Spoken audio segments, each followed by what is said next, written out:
On est en plein cœur de l'océan Indien, sur une petite île musulmane qui fait partie du grand archipel des Comores. C'est une île avec de nombreux défis. Il y a des coupures d'électricité à tous les jours, plusieurs fois par jour. Et à l'extérieur de la capitale, des fois, ça dure des semaines. Il manque d'eau, les infrastructures sont désuètes, les routes sont quasi impraticables, mais malgré tout, les Comoriens gardent le sourire. Ils gardent le sourire parce qu'ils voient probablement le potentiel. Il y a un rêve ici, que ailleurs c'est mieux. Il y a presque autant de Comoriens à l'étranger que sur l'archipel. Ça assure une stabilité financière à toutes les familles et c'est fondamental pour le roulement de l'économie comorienne.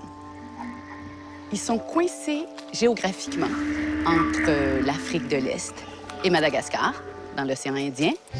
Et ils sont aussi coincés entre les traditions qui sont vraiment très fortes ici et la route vers la modernité qui est inévitable. Ça va être intéressant de voir comment le chemin va être parcouru.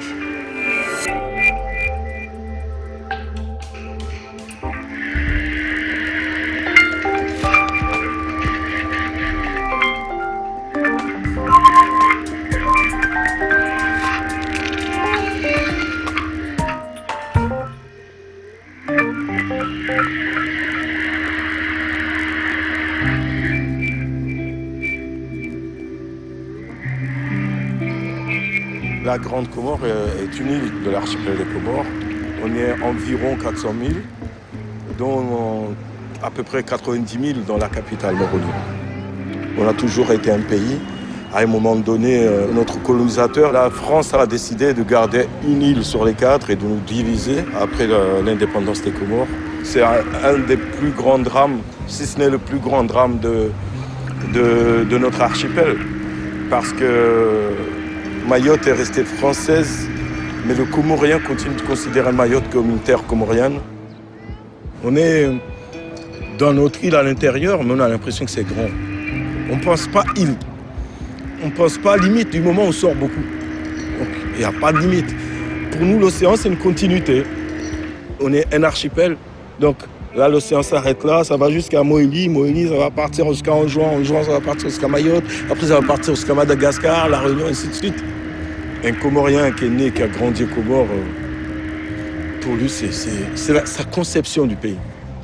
C'est ça, la conception du pays. Un pays, ça se divise par l'océan. Cheikh MC, rappeur, auteur et activiste politique.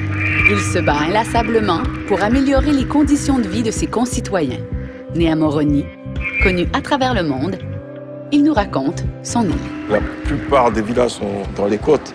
C'est pour ça que la pêche est très importante ici.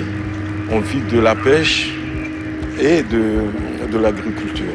En fait, on devrait vivre de ça. Il n'y a pas eu une grande évolution dans ces domaines-là, alors que, au niveau démographique, ça explose. La vie de tous ces gens qui naissent tous les jours dépend un peu de ces travailleurs, de la mer et de la terre.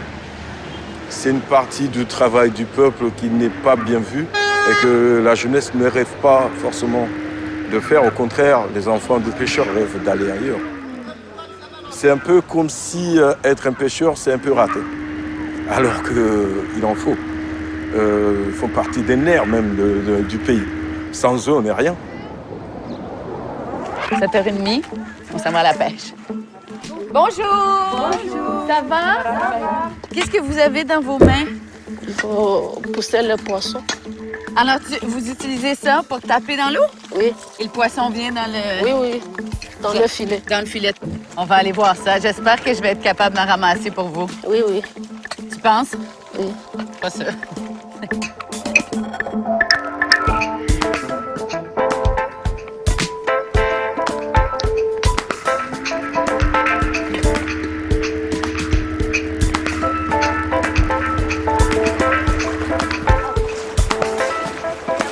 On rapproche.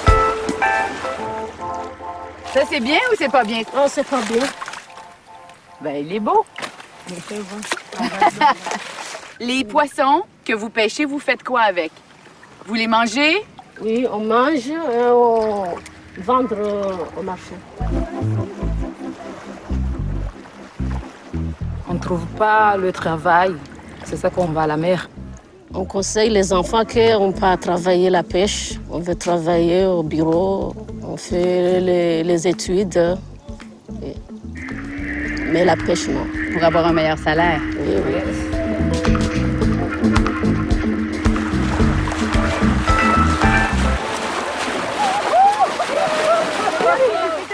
C'est beau, ça? Oui, c'est bon.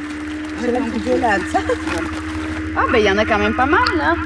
Vous êtes bonne, hein? Nadia, c'est toujours les femmes qui font ça? Ici, à marée basse, la pêche, c'est toujours les femmes? Oui, oui. Les hommes, ils vont avec les bateaux? Oui, oui.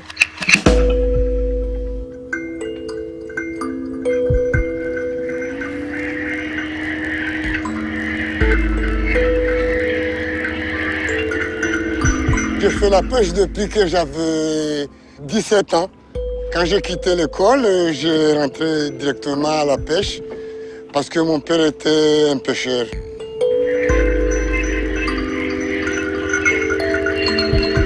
Ici, le repas préféré, c'est le poisson. D'ailleurs, ici, il n'y a pas de gens qui élèvent de poulets, tout ça, ça vient de l'extérieur. Le poisson, on le pêche ici, donc c'est bien, on le mange. On vend, on gagne de l'argent pour vivre. Nous ne sommes pas riches, c'est vrai, nous sommes pauvres, mais quand même, nous sommes libres. Une saison comme celle-ci, nous mettons le filet le soir, et à 6 heures du matin, on récupère les poissons. Dans la bonne saison de pêche, nous pouvons gagner jusqu'à 200, même 300 euros. Si on gagne rien, c'est rien pour tout le monde. Si on gagne beaucoup, c'est beaucoup pour tout le monde. Il n'y a pas d'industrie, on va au marché. Il y a même des femmes qui viennent l'acheter pour aller le revendre dans le village qui n'ont pas de poissons. Mais nous, on vend surtout ici à Mitsamuli. Il y a beaucoup de gens qui aiment les poissons, donc on le vend ici directement. J'arrive à faire vivre ma famille et puis payer l'école de mes enfants. Et ceux qui sont malades, je les fais payer l'hôpital. Donc c'est pas mal. Et comme les gens disent que les enfants de pêcheurs, ça grandit bien puisqu'ils mangent du poisson, ils sont costauds, ils sont forts par rapport aux enfants des ouvriers qui font d'autres travail, qui mangent une fois par jour. Moi, je peux manger 2 fois par jour ou 3 fois par jour.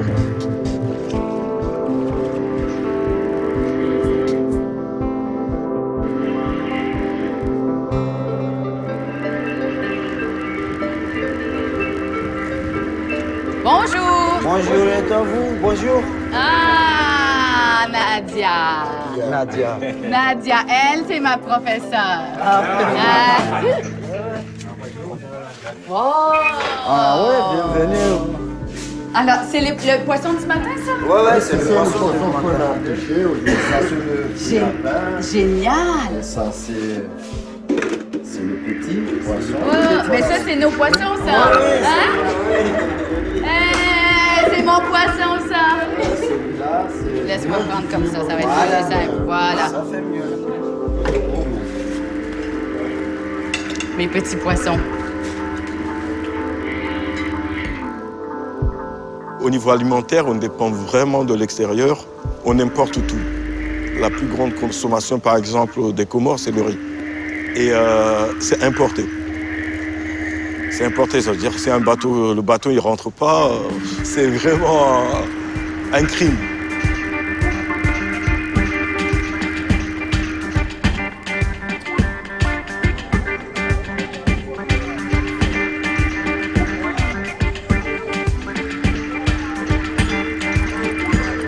Le marché de Volo-Volo, tu connais ça comme le fond de ta poche, toi? Ouais, je connaissais comme le fond de ma poche parce que y a ma mère qui travaille ici.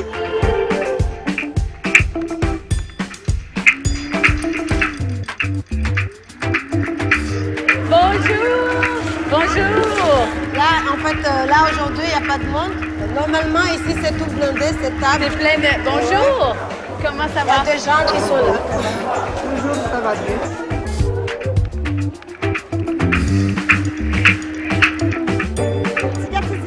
jamais allée à l'école. Je ne parle pas français. C'est pour ça qu'elle est là. Elle fait le lien. Si j'avais été toute seule avec vous, j'aurais paniqué. Enfant, on m'a gardée à la maison. Je n'ai jamais fait d'études. Elle était au village. Elle est descendue ici avec 3000 francs. Parce qu'elle n'arrive même pas à avoir à manger. Et puis, il a dit, en fait, je me lance, je vais à Moroni. Et puis, je vais commencer à faire des petits marchés. Elle a commencé de vendre des tomates. Ça, c'est le lait caillé. Oui. Et les gens achètent beaucoup le lait caillé ici? Oui, les gens, ils achètent beaucoup de lait caillé. C'est intégré dans vos recettes aussi, le lait caillé? Oui, c'est intégré dans notre recette aussi. Ce travail, il est vraiment dur parce que s'ils n'arrivent pas à le vendre depuis 3 jours, 4 jours, il faut qu'ils balancent ça, il faut qu'ils jettent ça. Sinon, en fait, s'ils vendent ça, les gens vont tomber malades. Ça veut dire que tout l'argent qu'il avait gagné, le petit sou, il achète ça. Ça veut dire, en fait, il va mettre à la poubelle parce qu'il n'a pas pu vendre. Comment on l'appelle ici, ta maman? C'est quoi son surnom? On l'appelle Agnon Circade. Ça veut dire la grande gueule de volo-volo, de tout le monde. Enfin, il ne se laisse pas faire. Quand il voit quelque chose qui ne va pas, il ouvre sa gueule. Et elle aime ça, ce surnom? Ouais. Elle est contente de se faire appeler la grande gueule? Oui, c'est bon. Avant qu'elle s'occupe de tout ça, c'était le bordel ici, c'était plus compliqué, les choses fonctionnaient mal? Avant, il y avait des problèmes parce que les gens ne se comportaient pas bien. On voyait des jeunes se battre parce qu'il n'y avait personne qui assurait la sécurité. Je me suis donc mise à faire moi-même la sécurité. Depuis qu'elle est là, c'est calme. Il n'y a personne qui peut faire n'importe quoi sans qu'en fait, il y a de surveillance. Il faut s'exprimer, il faut parler, il faut dire ce qu'on a envie de dire, il faut dire ce qui se passe, qu'en fait, ça se passe pas mal. Il ne faut pas se laisser faire. Voilà, il faut faire une révolution. La révolution. La révolution. Ben, c'est ta mère qui va être la révolutionnaire en chef. Ouais, la reine de Volo-Volo.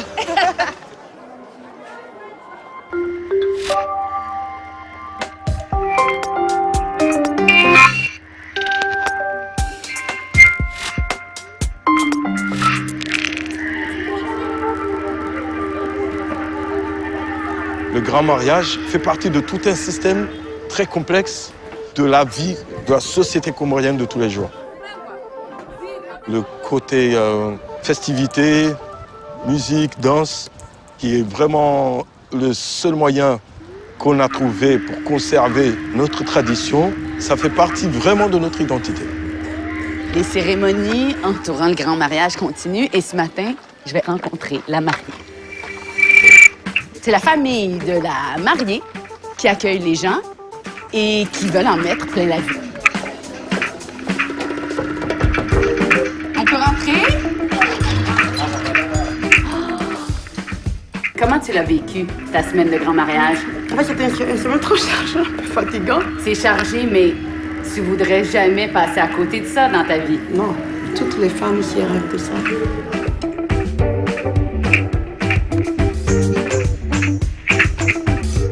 Une fois que vous vous êtes mariés religieusement, vous avez commencé les premières étapes du grand mariage, parce que ça se fait par étapes. Moi, tu peux le faire en une seule fois, mais nous, on ne pouvait pas, parce que ça demande beaucoup de moyens. Donc, on a fait ça par étapes. Quand on a fait la cérémonie religieuse, on a fait une première étape. Ça consiste à donner la dot traditionnelle. Ça, c'est 50 pièces en or. Et puis, on s'est arrêté à là. On a vécu ensemble 6 ans, on a eu 2 enfants. Donc là, ça fait 3 ans qu'on a commencé à se préparer. Moi, j'ai commencé avec les habits et lui, il a commencé avec les bijoux. C'est les habits qu'on a exposés il y a quelques jours. Les tenues avec le fil d'or, ça peut prendre même carrément une année. Oh, c'est brodé à la main. C'est brodé à la main. Il y a les bonnets qui sont brodés à la main. Donc, c'est quelque chose que j'ai pris le temps pour faire. Pourquoi c'est important, Nia, pour toi, de faire le grand mariage? Le grand mariage, chez nous, ça te permet d'avoir un statut social. Quelqu'un qui n'a pas fait le grand mariage, c'est comme si quelqu'un qui n'est pas au complet. Une fois qu'on a fait le grand mariage, on devient notable. Qu'est-ce que ça veut dire? Ça veut dire que tu peux prendre des décisions, tu peux assister aux décisions publiques. Si tu n'as pas fait le grand mariage, même si tu es ministre, je sais pas, tête, je sais pas quoi, mais tu resteras toujours le petit. Dans les cérémonies, tu es toujours derrière. Pour moi, je peux assister à toutes les cérémonies des femmes. Oui. Mais même si tu fais le grand mariage, ici, la place publique est réservée aux hommes. Ici, au Comores, il y a aussi une sorte de justice sociale qui se fait. Les notables peuvent jouer le rôle d'arbitre à un certain nombre de conflits, pour réconcilier des villes, etc. Ils peuvent jouer un rôle beaucoup plus constructif dans les grandes décisions qui ont trait à l'édification de bibliothèques, d'édifices pour la société, pour la population, pour construire des écoles, des hôpitaux, etc.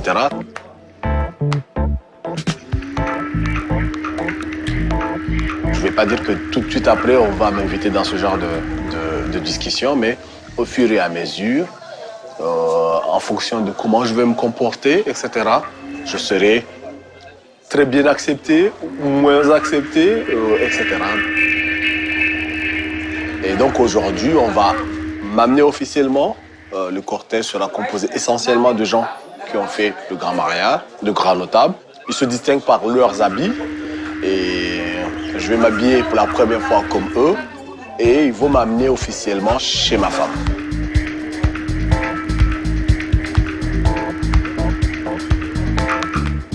Chez nous, on est une société matrilinéaire.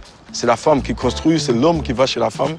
Et du coup, quand la femme construit le foyer de la famille et que l'homme vient le rejoindre pendant le mariage, il a sa contribution de cette construction de la base d'une famille qui est de l'or, de l'argent.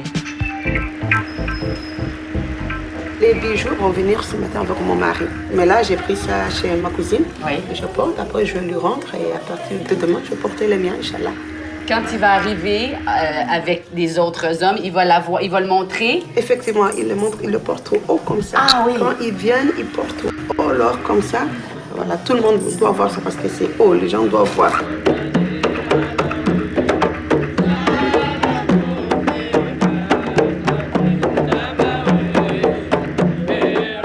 En tout et pour tout, je vais remettre 3 750 000. Et je vais donner à la famille.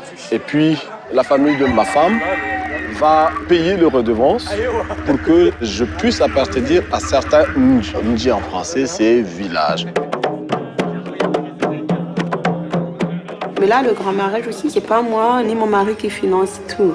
Par exemple, parmi l'or qu'il va apporter, il y a de l'or que sa mère a donné, que sa tante a donné. De mon côté aussi, c'est les tontons, les cousines, les amis aussi qui contribuent un peu. Il y en a qui s'endettent, qui mettent toutes leurs économies là-dessus. Non, mais nous aussi, on s'est endettés. Mais on a un plan pour rembourser ça sans vendre mes bijoux. Moi, ma priorité, c'est de garder ces bijoux pour l'avenir de mes enfants. Parce qu'il y aura un 9 ensemble en or, c'est plus d'1 kilo d'or. Donc pour moi, c'est l'avenir de mes enfants. Avec mon mari, on veut tout faire pour construire pour ma fille. Elle a 2 ans maintenant, mais je pense déjà à construire sa maison. Pour le garçon, quand il va se marier, c'est lui qui va hériter de mon or. Parce que la fille, on va lui envoyer.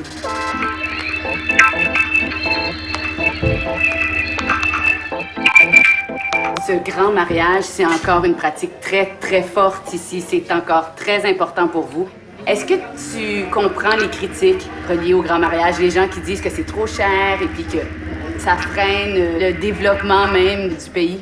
On ne peut pas interdire le grand mariage. Il faudra que les gens réfléchissent comment le grand mariage peut contribuer au développement du pays. Parce que c'est ancré, c'est dans la tradition elle-même. Oui. Là, c'est calme ce mois-ci parce qu'il n'y a pas beaucoup de personnes, mais chaque dimanche de juillet, il y a au moins 3 grands mariages, rien qu'à Moroni.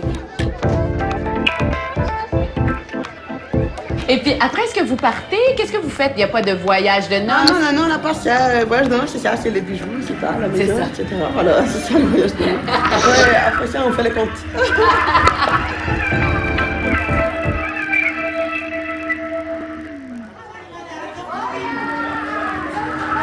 Maintenant, c'est le temps de féliciter les mariés. C'est à mon tour, c'est à mon tour.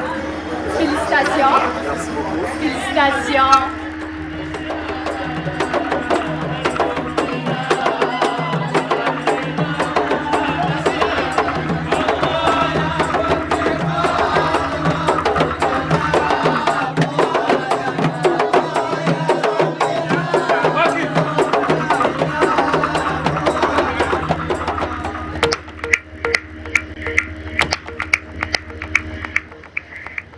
la religion musulmane est vraiment ancrée dans notre culture et dans notre tradition. L'islam est dans toutes les bases, même au niveau de la danse, au niveau des habits, au niveau de notre manière de nous exprimer, tout est lié. Moi, je suis très fier de cette pratique, de cette manière de voir les choses, de cette tolérance aussi. On voit aujourd'hui dans l'actualité que notre tolérance est une qualité à considérer comme un atout. C'est un atout qu'on doit protéger. Ça fait partie de nos richesses.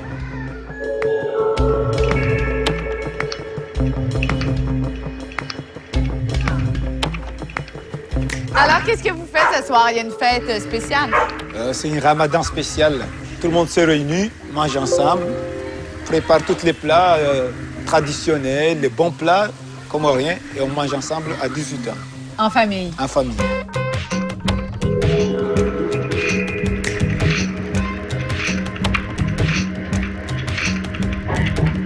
La proportion de musulmans à Grande Comore, c'est quoi? 98%, c'est des musulmans. On le sent dans la vie quotidienne. Le vendredi, c'est presque congé? Oui. Oui. 11h, c'est fini. Il n'y a pas de travail à 11h. Tout le monde peut aller, doit se préparer pour aller à la mosquée. C'est jour de prière. Oui, de prière. Il y a une vraie vie de quartier ici. Tout le monde se connaît. Voilà. Les voisins. De toute façon, la majorité des Comoriens sont comme ça. On est liés, on est soudés.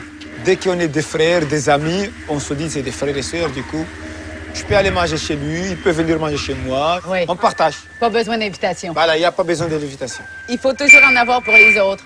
Bien sûr, il faut toujours prévoir s'il y aura des gens. Toujours. Le pays, c'est pas un pays riche, mais on ne voit pas de pauvreté individuelle. Ça, il y a parce qu'il y a trop la fraternité. Si j'en ai pas, je peux dire Eldine, tu peux me passer telle chose vite fait. Du coup, j'ai pas à aller mendier ou aller, je peux compter sur n'importe qui de ma famille, n'importe qui des amis. Voilà. On s'entraide en fait. On peut pas tolérer de voir quelqu'un mendier au bout de la rue et de laisser comme ça. On a une coutume musulmane. Si on est en train de manger beaucoup de choses et il reste quelque chose à manger et le voisin n'a rien à manger, si je n'ai pas le donné ou je n'ai pas fait une visite pour savoir est-ce que mon voisin a trouvé à manger aujourd'hui, là, j'aurais beaucoup de péché ce jour-là. Il y a un proverbe comorien, tu ne peux pas manger. Faire monter ton ventre et ton voisin est vide. Ça, c'est un proverbe comorien. C'est logique. Du coup, tout le monde, les jeunes, tout, je peux aller manger chez n'importe où.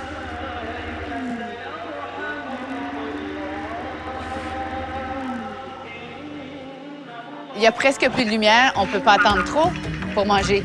Bien sûr. Mais c'est comme si on était une grande famille. Oui, c'est une grande famille, hein? La place de la femme comorienne, est-ce qu'elle est égale à l'homme ici? Non, c'est pas égal. Par l'habitude, c'est les femmes qui restent toujours à la maison et les hommes vont travailler. Comment ça se vit, Ousna? Toi, t'es d'accord avec ça? C'est dur, mais on accepte. Parce que c'est l'islam. Parce que c'est l'islam. Ouais. C'est la religion qui dicte. C'est la religion qui dit ça. Normalement, la religion dit que l'homme occupe toutes les catégories de l'argent, de tout. Et c'est lui qui donne les ordres. Et toi, t'es d'accord avec ça? Tu suis ça encore? Ou c'est il y a des règles que je suis toujours. Oui, par exemple. Allez. Au niveau de donner l'ordre des femmes de sortir, ça, je les tiens toujours. Parce que si tu lui donnes la liberté, il fait ce qu'elle veut. Les femmes comoriennes, elles font vraiment ce qu'elles veulent. Du coup, il faut toujours limiter un peu. Mais sortir où, par exemple? Supposons, comme on est à Moroni, qu'elle veut aller voir sa famille. Oui. Elle n'a pas le droit de sortir sans mon autorisation. Est-ce que tu donnes une autorisation? Ah, bien sûr. En même temps, c'est le mari qui va habiter chez la femme. Et il y a quand même des femmes qui peuvent mettre leur mari dehors si elles sont pas heureuses, si elles sont pas contentes. Ça se fait, ça? Ça se fait.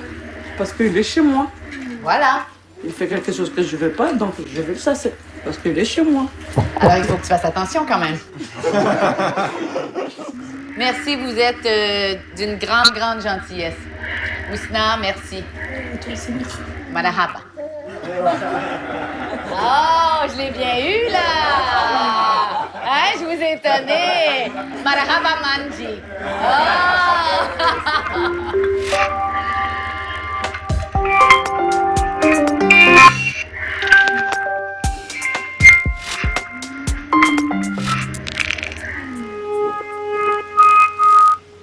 J'entends les femmes qui travaillent.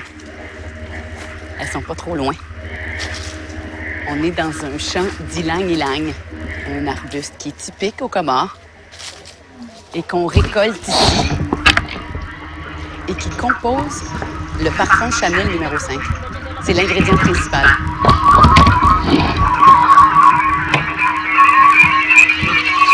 On récolte toutes les matinées, on commence dès 5 heures du matin pour rattraper les meilleures fleurs. Parce que quand il y a les rayons de soleil, la fleur s'abîme. Donc on récolte que les fleurs les très jaunes, comme celle-ci. Une à la fois, alors. Oui, il faut accueillir une à la fois. Oui. T'aimes encore le parfum de l'ylang? Oui, j'aime toujours. Quand j'étais petite, j'ai récolté les petites fleurs pour les mettre sous mon oreiller. Je suis fan d'ylang depuis mon enfance.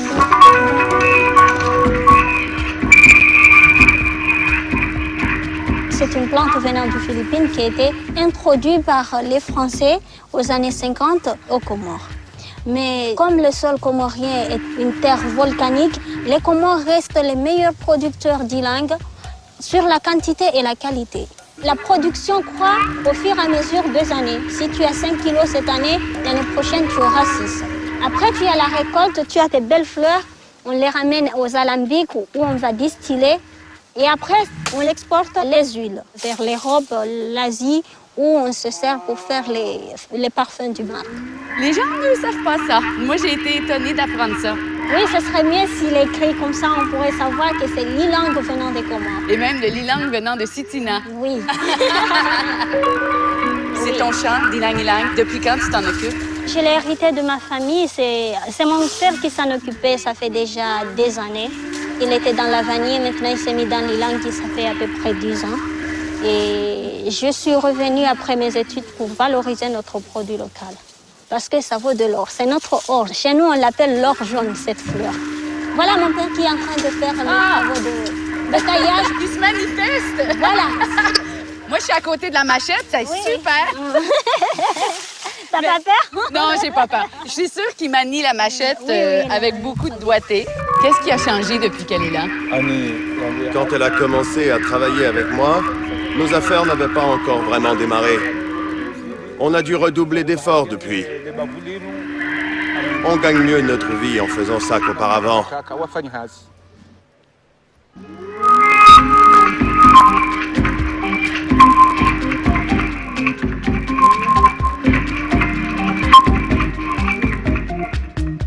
On s'en va direction Alambic. Oui. Alors, à chaque fois, vous venez ici, vous pesez. Oui, il faut peser pour voir la quantité. Ça, c'est 13 kilos. L'étape suivante, c'est l'étalage, c'est ça? Oui, ça, c'est l'étalage. C'est pas pour faire sécher. Non, non, c'est pas pour faire sécher, mais pour que les fleurs respirent. Parce que s'ils ne respirent pas, il y a la chaleur qui dégage. Donc, c'est pour éviter que les fleurs deviennent brunes. Ah, ça va vite? Oui, c'est pas de la bonne qualité s'ils deviennent comme ça. En fait, on étale juste le temps que l'eau chauffe. C'est beaucoup de travail pour réussir à avoir une petite quantité d'huile. Voilà. Une fois que la fleur est distillée, comment est-ce que ça se rend chez le parfumeur? Nous, on le distille et on fait un stock jusqu'à en arriver à une quantité qui est exportable. Et après, on le vend. Mais on ne le vend pas directement aux parfumeurs. Mais ce sont des distributeurs à huile essentielle qui les achètent ici et après, ils vont les vendre aux parfumeurs en France. Mais nous, on n'a pas de contact direct aux parfumeurs. Ça, c'est notre très grand problème. Parce que ici, en tant que premier pays producteur d'ylang, en qualité et en quantité, normalement, c'est les Comores qui devraient fixer le prix d'ylang. Mais nous recevons des prix qui nous sont imposés de nos acheteurs. C'est pas possible. C'est l'État comorien ou nous, producteurs, qui devront fixer le prix de notre ylang. Il faut que la vapeur sorte verticalement. Comme ça, on est sûr qu'on a atteint les 100 degrés. C'est prêt. On se rend pas compte à quel point c'est du travail, tout ça. Oui. Ben là, je m'en rends compte. Maintenant, tu te rends compte Oui. quand tu achètes une bouteille de Chanel super chère, c'est parce que ça demande... Il y a beaucoup de boulot. Écoute, je vais demander une réduction. Je vais dire, j'ai travaillé pour. J'ai travaillé pour, donc il fallait me réduire à 30%. Au lieu d'acheter de la bouteille de parfum, je vais ramener une fleur, puis je vais mettre sur mon oreiller comme tu fais. Comme je fais. Oui. Et tu vas rêver que Dylan.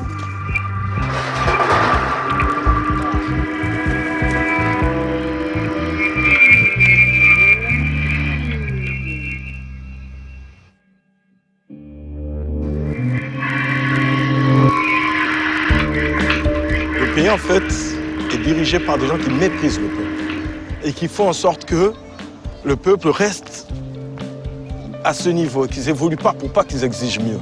Mais nous, on ne demande pas la lune. On demande de l'électricité qui donne de la lumière. On veut de l'eau qui coule dans un robinet. C'est vraiment des choses basiques. Le Comorien n'est pas exigeant. Mais on veut de l'électricité pour travailler. Comment tu veux que le menuisier ou le soudeur qui a une petite famille, qui a décidé de rester là, se battre là, construire son petit foyer avec son talent, on lui dit tu ne peux pas travailler parce qu'il n'y a pas d'électricité. Et comment tu veux que lui et ses enfants ils vont vivre comment? Même ceux qui veulent se battre pour moi se disent mais un pays sans électricité, qu'est-ce que tu veux en faire?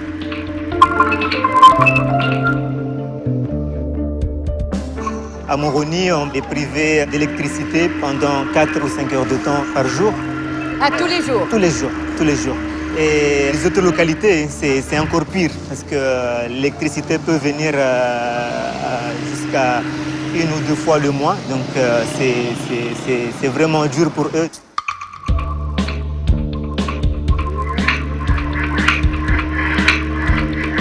L'hôpital subit le même sort.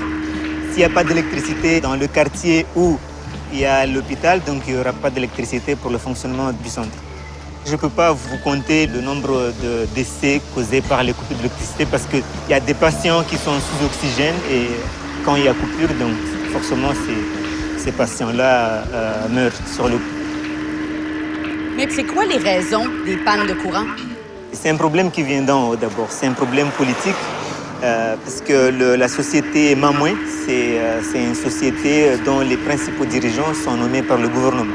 Mamoué, c'est la société... C'est la société qui est en charge de la gestion et de la production de l'électricité. D'accord. Donc il faut une volonté politique de la part des autorités qu'ils décident de mettre en place des stratégies, des politiques pour restructurer et organiser la société. Il y a d'autres raisons, ce sont des installations, des équipements qui sont vétustes. Ça fait plusieurs années, il n'y a pas eu de révision. Donc la société est obligée de couper l'électricité pour certaines localités ou pour certains quartiers. Bonjour Sophie. Vous allez bien? On est en train de discuter de la crise de l'électricité. Vous, avec votre boulangerie, comment vous faites? C'est un peu compliqué, mais on s'est organisé avec un groupe électrogène. C'est une grosse génératrice? Oui, de 35 kVA. Mais c'est vrai qu'on n'avait pas pensé qu'on allait travailler à 18 heures de temps avec un groupe électrogène. Donc ça nous arrive des fois. Vous êtes en opération 24 heures sur 24? 24 heures sur 24. Ah oui, OK. Là, si vous voulez, là, il est en train de cramer parce que le travail est un peu tôt. L'électricité en situation normale, oui. Je paie près 400 € par mois, ce que je paie à la société de l'État. Alors, si j'ai pas d'électricité et que ça vient 2 heures de temps ou 3 heures, donc il faut compter 500 000 francs comoriens en termes de dépenses liées au gazole. Voilà. 1 000 €. 1 000 €. 1 000 €.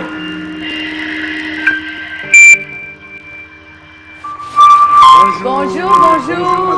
Comment allez-vous? Très bien, merci. J'essaie de comprendre comment vous faites pour fonctionner avec toutes ces pannes à tous les jours. Par rapport à ces pannes de courant, il nous arrive souvent de travailler avec des groupes électrogènes, comme on l'avait ici récemment. Mais bon, elle est tombée en panne, on l'a laissée quelque part pour la réparer. S'il y a le courant, on essaie de travailler les machines. Il n'y a pas de courant, on essaie de travailler, enfin les travaux qui ne demandent pas de courant. Donc comme ça, il nous arrive de gagner un peu de temps. Dans 1 à 30 minutes, le courant va revenir. On va reprendre les machines, raboter les bois, les couper, ainsi de suite. Le plus souvent, on ne respecte pas nos échéances. Et le courant peut être là, à 9h, il n'y a plus de courant, on attend jusqu'à 11h, le courant revient, on y travaille jusqu'à 13h, il n'y en a plus, et basta, on reste jusqu'à... Tant pis. Le moins qu'on puisse dire, c'est que c'est embêtant. Trop même, je dirais trop même embêtant. Tous les artisans, ils sont coincés par cette histoire d'énergie. Ça nous bloque et ça nous cause des ennuis. Et ça bloque le pays au complet. Ça bloque le pays au développement. Ça bloque le pays au développement en réalité. Parce que nous, tant que nous sommes là, nous devons payer le loyer de ces terrains. Nous allons le payer avec quoi? Nous devons quand même nous procurer un peu d'énergie. Avec quoi? Nous devons payer les impôts et tout le reste. Nous devons acheter le matériel, payer les employés et tout. Ça, il faut de l'argent. Il faut les faire rentrer cet argent-là. Et avec le défaut d'énergie qu'on en a ici, on ne peut pas. On ne peut pas. Moi, en ce moment-là, le mois d'avril, je n'ai pas pu payer. Je n'ai pas pu payer les employés. J'ai un mois d'arriéré. Il n'y a qu'à l'hôpital où tu ne verras pas de climatiseur, il n'y a pas d'électricité. Ça ressemble au marché. L'école ressemble au marché, mais va dans les bureaux. Va voir là où nous, on ne va pas. L'aéroport, la Comore Télécom, hydrocarbures, les sociétés d'État, là, c'est luxe. Il y a de l'électricité. C'est vraiment bien fait, c'est peint, c'est propre. Donc, le seul problème de ce pays, c'est un mépris. Le jour où on respecte le peuple, les moyens sont là. On peut parler d'économie, de système, je ne sais pas quoi, de douane ou quoi. Non. Le jour où on respecte, les moyens sont là. Les gens essaient de s'organiser du mieux qu'ils peuvent. Les familles n'arrivent pas à conserver leurs aliments parce qu'il n'y a pas de réfrigérateur. Donc ils ont peur que ces aliments périssent dans le réfrigérateur. Il y a les téléphones. Ceux qui sont en dehors de Moroni, eux, ils peuvent passer plusieurs jours sans électricité. Donc même pour recharger un téléphone, ils sont obligés de se déplacer jusqu'à la capitale pour recharger. Bonjour.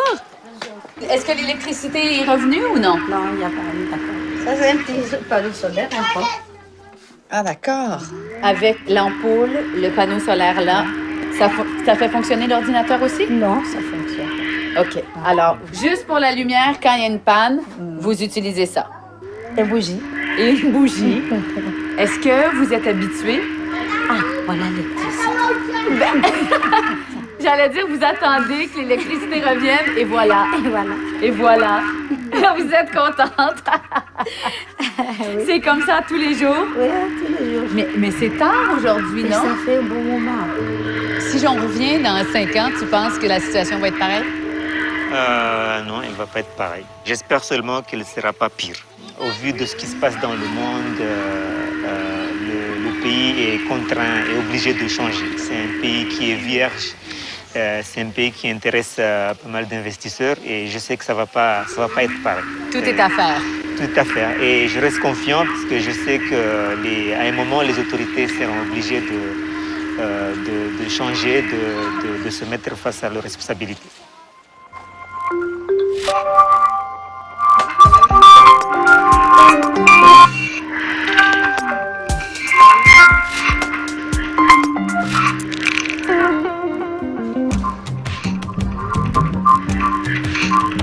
En général, ils vont trouver un boulot dans les sociétés d'État qui marchent, comme la télécommunication, quelle que soit leur formation, du moment où ils sont recrutés de façon politique. Diplôme, pas diplôme, il y en a plein qui ont des exigences de vie des parents, de la famille, des petits frères qui vont à l'école privée et qu'à un moment donné, quand toi tu rentres, c'est ta responsabilité. Donc eux, ils ne peuvent pas dormir. On va aller chercher un taxi, la plupart des taximans le font provisoirement d'ailleurs. C'est ça qu'on voit. La plupart des gens qui vont vendre au marché, ils le font provisoirement. Parce qu'ils ont des talents ailleurs. Ils ont des talents ailleurs, mais il faut qu'ils aient de l'argent maintenant. Salut Mohamed. Bonjour. J'ai fait mes études ici à Moroni jusqu'à l'université dans un filière qui s'appelle Administration économique et sociale. Bon, j'ai terminé mes études depuis à peu près 4 ans, 5 ans comme ça. Moi, je suis le seul dans ma famille qui a continué les études jusqu'à l'université.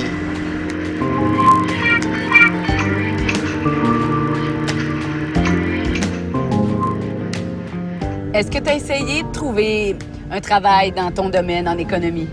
Ah oui, j'ai essayé.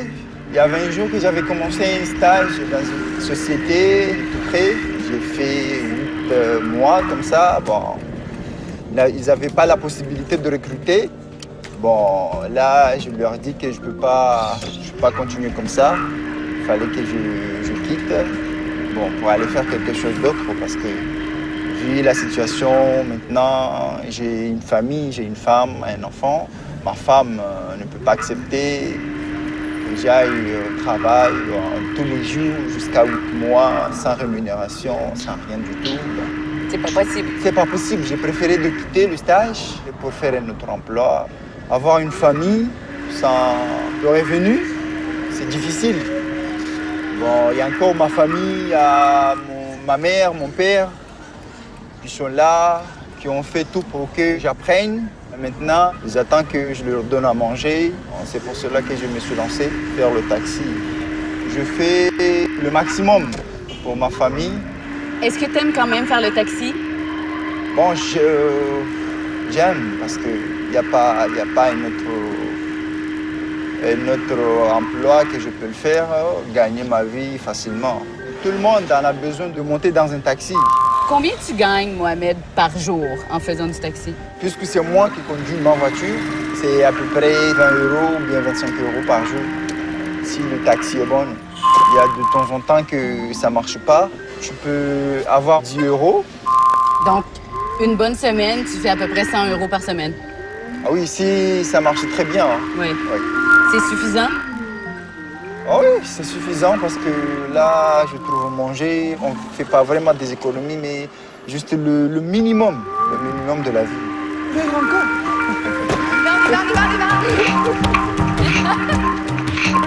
Les jeunes Comoriens se battent. Aujourd'hui, on voit le monde, on voit la Chine, on voit le Canada, on voit la France. On comprend. On a notre propre jugement du monde grâce à cette ouverture. Aujourd'hui, on a des Comoriens qui sont dans tous les domaines. On n'est pas limité au niveau des mentalités.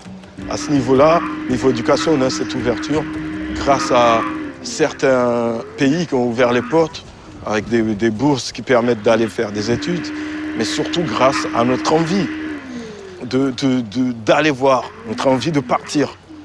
On n'a pas les mêmes moyens que le Canada aujourd'hui. On ne vit pas les mêmes choses que les jeunes du Canada aujourd'hui. Par contre, on peut avoir les mêmes rêves que les jeunes du Canada aujourd'hui. On peut rêver de la Lune. Mohamed, on est là avec des gens de ta génération. Oui. Elle, c'est Nadrati. Bon, lui, c'est Ardoum. L'autre, c'est Misbaou. J'ai fait mes études ailleurs, donc j'ai terminé mes études et je voulais venir dans mon pays pour exercer ce que j'ai appris. La vie professionnelle ici au Comores, c'est pas du tout facile. On crève de trouver du boulot, mais quand même, j'arrive à m'en sortir petit à petit. Vous deux, vous travaillez bénévolement aussi. T'es le seul qui se fait payer en ce moment. En ce moment. Mais avant, il travaillait dans le bénévolat aussi. Oui, exactement, c'est normal. Vous vous attendez à ça, de faire une période où vous ne serez pas payé. Exactement. Oui. Même après avoir fait des grandes études, quand même. C'est normal ici. C'est le système. C'est le système. Par exemple, on te prend en stage quelque part, mais si tu n'as pas quelqu'un derrière pour te donner un coup de pouce, là, tu peux rester là jusqu'à 5 à 6 ans de stage et non rémunéré et être là comme ça. Mais une fois que tu as quelqu'un derrière qui peut te donner un coup de pouce, il suffit d'un coup de téléphone et tout est réglé. Moi, j'ai des amis qui sont à la justice, qui travaillent là-bas, au service de l'état civil. Jusqu'à maintenant, on ne les paye pas. Ils font toujours des stages là-bas. Ça fait à peu près 6 ans à 7 ans, ils sont là. Moi, on m'a recruté parce que le ministre qui est à la fonction publique maintenant, c'est un ami à moi. On ne te juge pas par tes capacités, mais on te juge parce que tu connais quelqu'un ou tu as quelqu'un derrière qui pourrait te faire un coup de pouce. C'est ça. Mais tes capacités, on n'en a rien à foutre. On n'attend pas les étrangers pour venir faire le changement dans notre pays. C'est nous, les enfants du pays, qui devons faire le changement. 75% de la population comorienne sont des jeunes. Et on a tendance à dire qu'on aura beau à faire des manifestations, on aura beau à faire à lever nos voix, mais ça ne changera pas. Mais moi, personnellement, j'ai confiance que ça changera un jour.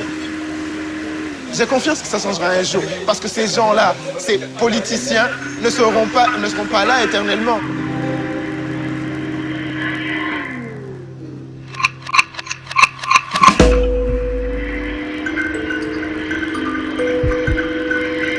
Tu as grandi ici? Oui, je suis né, j'ai grandi ici. Dans ce quartier-ci? Ouais. Au cœur de la Médina? Au cœur de la Médina, la maison est un peu plus haut. Ça, c'était notre principal terrain de jeu. Oui. Comme les enfants qui sont là. Quand je viens là, j'ai l'impression que je suis né là même. Puis il y a la mer derrière. La mer qui est juste ouais, là. on nageait tout le temps. On s'amusait beaucoup. Des bons souvenirs de tout ça. T'as une enfance heureuse. Ouais. En fait, j'ai l'impression que les enfants sont très heureux ici. Ouais, tout le monde est heureux. Tout le monde vit dans la misère, mais est heureux quand même. C'est après une semaine, presque ici, c'est vraiment le constat que je fais aussi. Ouais. Les gens sont souriants. Les gens, ils ont envie de vivre bien. Ouais. Même si